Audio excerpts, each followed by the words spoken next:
We are the hub for news, results, and CEO interviews focusing the junior commodities sector. We provide market analysis and perspective that will help position you for solid returns.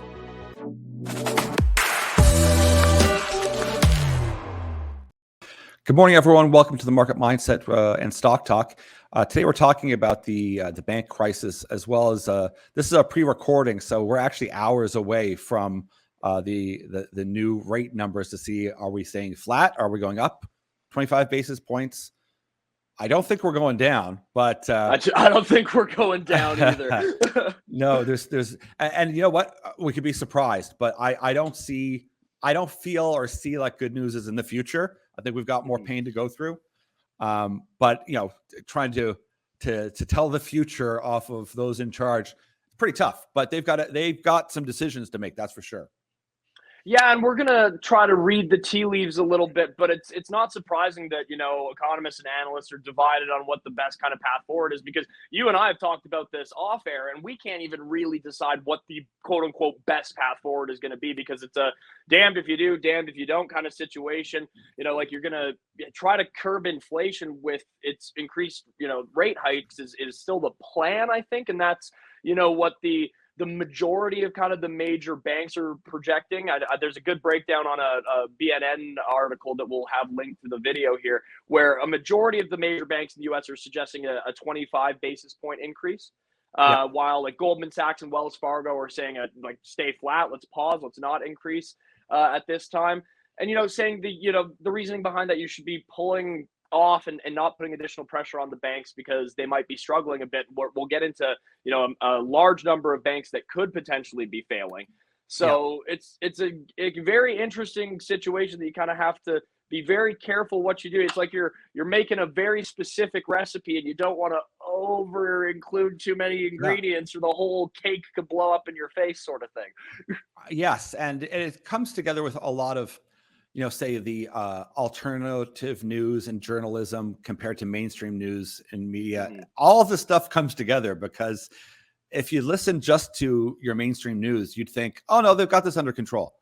If you listen to anyone outside of it, it sounds like the end of the world. So, you know, somewhere in between the truth lies. You know, do I think that there's trouble ahead? Yeah, I think there's lots more pain to come. But I don't think it's the complete end of the downfall of America and the end of the financial system, anything like that. But there is some pain still to come. If I was forced to, you know, take a bet or guess, I say they go up 25 basis points. They put some more pressure on. I think it's, you know, you've just kind of told everyone, and we'll get to this, that they'll backstop all of the banks, all of the deposits. So in theory, then that could be up to a couple $1 trillion in theory that you're now pledging. That's inflation. Like, again, that's another $2 trillion added to the trillions they've already printed. So, you know, that, and this is a 1 year backstop they're saying. So you're either pushing the problem a year ahead. Like, what's going to happen the next year? Like, what do they know that we don't know that's happening in the next year? That's going to correct that issue. Are they going to drop that significantly, like come down to like 2% in the next year? I mean, if you knew that, you'd say, okay, let's get through some pain right now. We know, you know, the good times are coming again here soon, but you know, we don't know. So that's the issue. Yeah, that therein lies the problem. And I mean, you're going to have, you know, a year where you're gearing up to an election in the U.S. as well. Obviously, every time there's an election, there's economic kind of uncertainty and impacts that weigh off of the back of that as well. Just looking at kind of BNN's analysis, I'd be in the same park with you. They have about an 84% probability of a quarter-point rate hike, which would bring us up to 5%, which would be the highest level that we'd seen since 2007. I don't know if that's necessarily a good omen of where you want to be. But yeah, it's if you could guarantee that, okay, yeah, we're going to go to 5, but then by Christmas we'll be at 2.5, then it's okay. Maybe that seems like a good strategy. But if you're saying we're going to 5 now, and by Christmas we could be at 6.5, that's a very, very concerning situation to kind of be staring down the barrel of. Yeah, and it's interesting because there's an article out on the March 21st, as of yesterday, in Fortune saying an economist who correctly predicted the great financial crisis says the world's central banks have chosen class war over financial stability. So this is interesting on a number of levels. To me, this seems like it's a setup. It seems like they're crashing the system on purpose, but I mean, that's very tinfoil hattish. And that's something that, we're happy to discuss, behind the kind of paywall for just our subscribers to throw ideas like that. But, we try to keep that level of speculation out, but it certainly fits the narrative of all the other occurrences that everyone's kind of been right about in the last 5 years that are coming down the pipeline in order to maybe instigate some sort of form of digital currency, which we know has been developed, worked on. This would be a very convenient way to be able to offer a facility to banks for a reason, do a little bit more harm to the general public, and then give them a little bit of a peace offering, say 3-6 months down the road, an incentive to possibly jump in with a Fed coin of some kind. Yeah, and we've talked about the possibility of what that would look like or how that would be instrumented. But it's if you wanted to kind of go down that road, it's very easy to say, look, there's a clear squeeze on, especially in the West, in North America and Europe in particular, a clear squeeze being put on the middle class to a point of kind of a destruction of the middle class. And that's been going on for, a decade in some cases. So it would be an attractive opportunity for the average kind of person to say, okay, look, if you are going to incentivize this, and maybe it's, with a 0% rate on a Fed coin transaction or something like that, that it becomes, something that you can get behind. But it's also a very frightening prospect of what that could look like then down the road when that level of control is instituted. Yeah, and it does seem like they're saying, like, this seems to be a focus on centralizing banking. All the bureaucrats, government officials, most of them have like a COLA. Like they're getting like raises, like across the board. Even in Canada, civil servants are getting raises. So it's anybody outside is getting fired. There's an increase in the people being hired for bureaucratic kind of jobs. And if they think, well, I keep on getting raises essentially, or a cost of living adjustment that's going up with inflation, then I don't really care if inflation goes up. I'm fine. Everyone else, though, carries the burden. And of course, the extremely wealthy, which is basically politicians and funds and whatnot, they can withstand this pressure for quite some time. It's not fun. They don't enjoy it, but they can handle it. The average person is going to be having a very tough time if this goes on for another year. Yeah, they will for sure. I mean, we've already seen signs of that, and it's certainly not getting easier on the average person. The cost, and this goes again across the board. This isn't just a problem that's unique to Canada or the United States. I mean, I would argue that the situation is much more dire in Europe, and to the point where you see the protests that are going on in France and Belgium right now, and the kind of backlash that their governments are taking for their policies. But it's an across the board thing where this squeeze is really tightening around people, and unless this is kind of handled correctly, there's going to be a lot of pain and uncertainty down the road. Yes. And I mean, and for me, I mean, it's hard for me to not look at this being a decision because they did a global shutdown of the economy. Mm-hmm.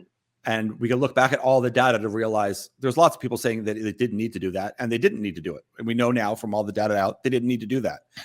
Yeah. So the writing was on the wall that you can't just shut down all business, a whole intricate web of system that was possibly failing anyway, and then print trillions of dollars and not expect there to be catastrophic events. So we've got about 200 banks here. This is what led up to Janet Yellen saying, we'll essentially backstop everybody. 200 banks. Now, what the details are, that would be the interesting part. And that's more the tinfoil hat thing I was kind of talking about. But there's a lot of issues out there, and it's not just the U.S. Of course, we have the Credit Suisse we talked about the other day, and UBS, which is interesting too because there was the AT1 bonds that are not getting paid. What's interesting about that, and I just want to throw that in there, is apparently in the fine print in that deal, that was actually acknowledged as being a higher risk that it could default. So they were specific for Switzerland. They have a specific clause in it that's different than, say, the rest of the EU or UK, certainly. So that's why that's not as clear cut, where you think, oh, they saved the equity, but they didn't pay out these AT1 bonds. That is apparently one of the reasons that's out there. That's worth mentioning. Yeah, it is for sure, and that it's something to keep an eye on. But kind of going back to what you had mentioned with these banks, it's nearly 200. I think the total number that this new study from the Social Science Research Institute put out was that there's 186 banks across the United States that could potentially fail. Now, there's a significant amount of assets and interest rate sensitive financial institutions. That's kind of the rationale behind why they would be seen at jeopardy. Now, if 20 of those fail, that's a problem. If 40 of those fail, that's a big problem. If half of the 186 fail, that's a catastrophe. That's an absolute meltdown. To like what you're saying, of potentially, $1 to $2 trillion having to be pumped out to bail out these banks and backstop their losses.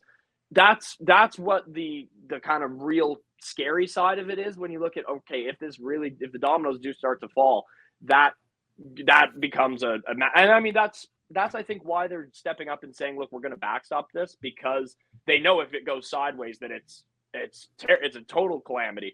So they're kind of saying, look, if we have to step in, we'll delay it, and then we'll come up with a solution to solve that problem that we've now created down the road. But how long can we keep doing that? We still haven't really solved the financial crisis of 2008 to begin with. So what exactly is the strategy? I'm not 100% sure. Yeah, and one could consider this backstop as just being quantitative easing again, but yet you're punishing the average person, and that's what it appears to be. It's hard, and believe me, there is no easy solution. They've worked themselves into this pretty well, and it is frustrating because there was plenty of us, acknowledging that rates were going to go higher, that it wasn't transitory inflation, that you just can't print that level of money and not expect there to be inflation. And it's shocking to think that there's all these, very well-educated, bond traders and economists that were pitching this idea of transitory when I can't see any evidence for it. But there's lots of different areas we saw in the last 3 or 4 years with no evidence. People believe the strangest and oddest things. So we have to just kind of weigh out, once again, where are we getting our information from? We like to go straight to data and right to the source. But this, no doubt, this is going to be a pivotal time for the Fed and for the U.S., because this is on the backdrop, and this is where it's more serious, of the entire BRICS alliance that's getting stronger and stronger, because if they bully and push the U.S. out, that it's no longer the lead currency, and one could argue it's not going to be. It's a tie. That changes finance forever anyway. And you can have your opinions on whether you like parts of the U.S. system now historically. What your other option is? Do you like China's? And that's a terrifying proposition, because for anyone who's been paying attention this week, all indications out of Moscow and Beijing are that these meetings between Xi and Putin have gone very well, that they're strengthening their friendship and very much looking to be cooperative and working together going forward. So that's worth noting and paying attention to as well. No, and what the strategy right now isn't working. And even talking to people here in BC, which I'm shocked, they're like, we need to have some energy. Like there needs to be, and we try to give some energy, but we're a very small channel. There needs to be, from the top end, some energy and excitement, and that has to come in the form of patriotism as well. And I know for the extreme left, that's like a bad word, but you really need to unite the people over a common goal to get out of this, I think. And right now, there's none of that. There's no energy. There's no spark. And believe me, there's lots of great news out there. Like we work with companies that have great news that should be a spark, but it's such a small spark in a smaller market cap. Even though they're big solutions, that we really need that level of intensity, the excitement, and someone who has the qualifications, the ability, the leadership to be able to drive home at the top levels. And we just don't have that right now. And I'm not pitching a person as the solution right now, but it's just not there. And I think anybody honestly could see it's not there. The rest of the world sees that right now the West is exceptionally weak and only getting weaker. And unless we turn that around, turn that ship around quickly, it's just going to get worse. So that I hate to be kind of a naysayer, but we haven't gone too far yet. We need to turn it around though soon. Yeah, so someone's got to correct the course of the ship, and I'll harken this back because I know we don't want to keep going too long on this one. But you mentioned off the top of the show that we're pre-recording this, so this will come out Friday. So the decision will have already been made by the time people are seeing this. We'll have more analysis on the decision, whatever it is. I mean, obviously we kind of feel which way it's going, but we'll have more analysis on our message board. So when you're watching this video, make sure you go down there, check it out. We'll have some insights from myself and from Andrew and what kind of our thoughts on the final decision was and where things are moving. But any kind of final thoughts on this, Andrew, before we head into the weekend? Yeah, I'll just say this. Today was a big day because I just sold a bunch of stock that I didn't necessarily even want to sell in order to buy another stock. That's a huge opportunity. And everyone knows I'm not a trader. So it was just a very unique situation, a unique opportunity. So if you want to find out more, I mean, the way we're trying to, really motivate people is get in. I think it's like $1 right now to be a full-time subscriber for the month to test it out. But we wanted to really focus on that engagement to get people in and find out why are we doing certain things. And we can be a little bit more free speaking and off the cuff there. And we want to really try to focus people in there so that we're creating a community because we think some great things, like there's stress coming, but there's going to be some great things the next 6 months and next year. And we want to share that with our core group. Yeah, if you head over to the message board, like Andrew said, it's $1 to sign up for the month and try it out. The first 3 things you're going to see in there are our analysis of whatever the decision ends up being. You're going to see Andrew's breakdown of why he's made the move that we have and which stock we're kind of piling on more, and an actual breakdown as well of our top holdings, as well as what we've been selling or moving off of lately as well. So the value's there, check it out, and then give us some feedback. Let us know if you like it. Let us know what other kind of content you'd like to see in there. And we're always open to suggestions, and we love engaging with our subscribers and our followers. So get in there, check it out, and let us know what you think. Excellent. Well, everyone take care, and we'll talk to you soon. Cheers, guys.